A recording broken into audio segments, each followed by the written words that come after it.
ఏపీలోని మిర్చి రైతులను ఆదుకోవాలని కేంద్ర వ్యవసాయ శాఖ మంత్రి శివరాజ్ సింగ్ చౌహాన్ను కోరామని కేంద్ర మంత్రి కింజారపు రామ్మోహన్ నాయుడు తెలిపారు. మిర్చికి 11,600కు పైగా మద్దతు ధర ఇవ్వాలని కేంద్రాన్ని విజ్ఞప్తి చేశామన్నారు. ఆంధ్రప్రదేశ్ ముఖ్యమంత్రి వర్యులు చంద్రబాబు నాయుడు గారు ఢిల్లీ కొత్త ప్రభుత్వం ప్రమాణ స్వీకార కార్యక్రమానికి అటెండ్ అవుతూ మరి అగ్రికల్చరల్ మినిస్ట్రీకి వచ్చి రాష్ట్రంలో ఉన్నటువంటి మిర్చి రైతుల తాలూకా సమస్యల గురించి కూడా ఇక్కడ ప్రత్యేకంగా ప్రస్తావించడం జరిగింది.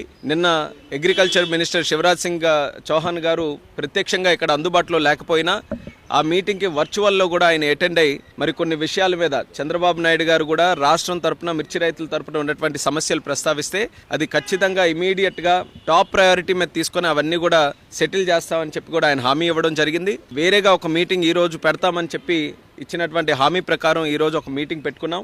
అగ్రికల్చర్ మినిస్ట్రీ తాలూకు అధికారులు నేను కూడా అటెండ్ అయ్యాను. రాష్ట్రం తరపున అచ్చెన్నాయుడు గారు అలాగే అక్కడ ఉన్నటువంటి అగ్రికల్చర్ టీం అందరూ కూడా అటెండ్ అయ్యి మళ్ళీ ఆ సమస్యల మీద ప్రత్యేకంగా చర్చించడం కూడా జరిగింది. అందులో ముఖ్యంగా ప్రొక్యూర్మెంట్కి సంబంధించి, ఎందుకనంటే ఇది ఇమీడియట్గా స్టార్ట్ అవ్వాలనే ఆలోచనతో చంద్రబాబు నాయుడు గారు నేను రిక్వెస్ట్ చేశారు. మరి దాన్ని సీరియస్గా తీసుకొని కేంద్ర ప్రభుత్వం అలాగే మంత్రి గారు కూడా దాన్ని ఇమీడియట్గా చేయిస్తామని చెప్పి హామీ ఇచ్చారు. వీలైనంత త్వరగా కేంద్రం నుంచి కూడా డిఫరెన్స్ ఆఫ్ ప్రైస్ ఏదైతే ఉందో దాన్ని పే చేయడానికి ఏదైతే 25% వరకు వాళ్ళకి MIS minimum market intervention scheme ద్వారా ఉందో దాన్ని పొడిగిస్తూ 75% వరకు కూడా కమిటీ ఆఫ్ మినిస్టర్స్ ద్వారా అప్రూవల్ తీసుకొని 75% వరకు కూడా చేస్తామని చెప్పి స్పష్టంగా హామీ కూడా ఇవ్వడం జరిగింది.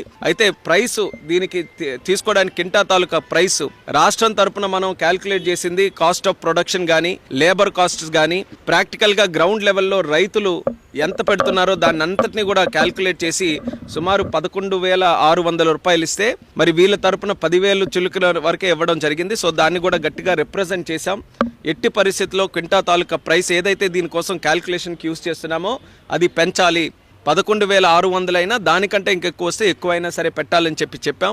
ఐకార్కి సంబంధించినటువంటి అధికారులు కూడా పిలిచారు. వాళ్ళకు కూడా స్పష్టంగా ఇన్స్ట్రక్షన్స్ కూడా మరి మినిస్టర్ గారు ఇచ్చారు. ఎట్టి పరిస్థితుల్లో ఆ ప్రైస్ని కూడా ఇంప్రూవ్ చేయాలని. సో అది కూడా చాలా పాజిటివ్గా ఉందని కూడా ఈ సందర్భంగా తెలియజేస్తున్నాం. అలాగే మూడో పాయింట్ నిన్న కూడా ప్రస్తావనలోకి వచ్చింది. ఎక్స్పోర్ట్స్ గతంలో జరిగినటువంటి విధంగా ఈరోజు జరగట్లేదు.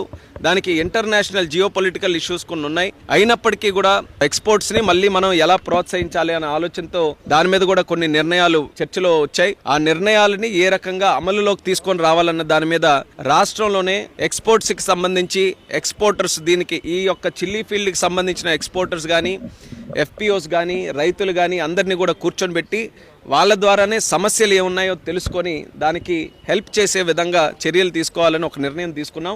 మిర్చి రైతులతో ఒక ప్రత్యేక మీటింగ్ ఎక్స్పోర్టర్స్తో కూడా పెట్టి దీనికి ఉన్నటువంటి సమస్యలు ఇప్పుడు ఇమీడియట్గా ఎక్స్పోర్ట్స్ పెంచడానికి ఏంటి, లాంగ్ టర్మ్లో కూడా మిర్చి రైతుల తాలూకా ఆదాయం పెరిగే విధంగా ఎక్స్పోర్ట్స్ని ఏ రకంగా మనం ఇంటర్నేషనల్ మార్కెట్కి లింక్ చేయాలి, ఈ రెండింటి మీద కూడా ఒక సదస్సు అక్కడ పెట్టి దాని ద్వారా వచ్చినటువంటి సజెషన్స్ ఏవైతే ఉంటాయో దాన్ని కూడా మనం అమలు చేస్తామని చెప్పి మంత్రి గారు అయితే స్పష్టంగా హామీ ఇవ్వడం జరిగింది. దీన్ని ఇమీడియట్ గా కేంద్ర ప్రభుత్వం నుంచి డబ్బులు తెచ్చి ఆ డిఫరెన్స్ ఆఫ్ ప్రైస్ ఏదైతే ఉంటుందో మార్కెట్ కి కానీ ఈ రోజు ఉన్నటువంటి కాస్ట్ ఆఫ్ ప్రొడక్షన్ ఈ రెండింటికి తేడా ఉన్నది కేంద్ర ప్రభుత్వం భరించి ఇస్తుందని చెప్పి స్పష్టంగా హామీ ఇవ్వడం జరిగింది. దీన్ని ఎంత త్వరగా వీలైతే అంత త్వరగా అమల్లోకి తీసుకొని రావడానికి ప్రొసీజరల్ గా ఏవైతే ఉన్నాయో వాటన్నిటి మీద డిస్కస్ చేసి ఇమీడియట్ గా ఆ స్కీమ్ ద్వారా చేయిస్తాం. ఐకార్ ద్వారానే మనం పెట్టినటువంటి ప్రైసే ఈ రోజు 11,600 పెట్టాం. ఐకార్కి అది మ్యాచ్ చేయమని చెప్తున్నాం. ఈరోజు కాస్ట్ ఆఫ్ ప్రొడక్షన్ మేము చాలా పక్కాగా క్యాల్కులేట్ చేసాం రైతుల ఒపీనియన్లు తీసుకొని. సో అంత ఉండాలి. ఇంకా అవకాశం ఉంటే లేబర్ కాస్ట్ ఇవన్నీ కూడా ఉన్నాయి. ఇప్పుడు కష్టాల్లో ఉన్నారు. ఏది ఇచ్చిన రూపాయి రైతుకి వెళ్తుంది కాబట్టి అవకాశం ఉంటే దానికన్నా పెంచమన్నాం. సో ఐకార్ ఆ ప్రాసెస్లో ఉంది. పాజిటివ్గా ఉన్నారు పెంచుతామన్న ప్రాసెస్. ప్రస్తుతానికి ఆంధ్రప్రదేశ్కి సంబంధించి ఇప్పుడు ఆంధ్రప్రదేశ్లోనే మనం అనుకుంటే గుంటూరు, పల్నాడు, కర్నూలు, రాయలసీమలో ఉన్నటువంటి రైతులందరికీ కూడా ఇది బెనిఫిట్ అవుతుంది. కాబట్టి ప్రస్తుతం మనం ఇచ్చినటువంటి రిప్రజెంటేషన్ ఆంధ్రప్రదేశ్ రాష్ట్రం తరఫున ఇచ్చాం.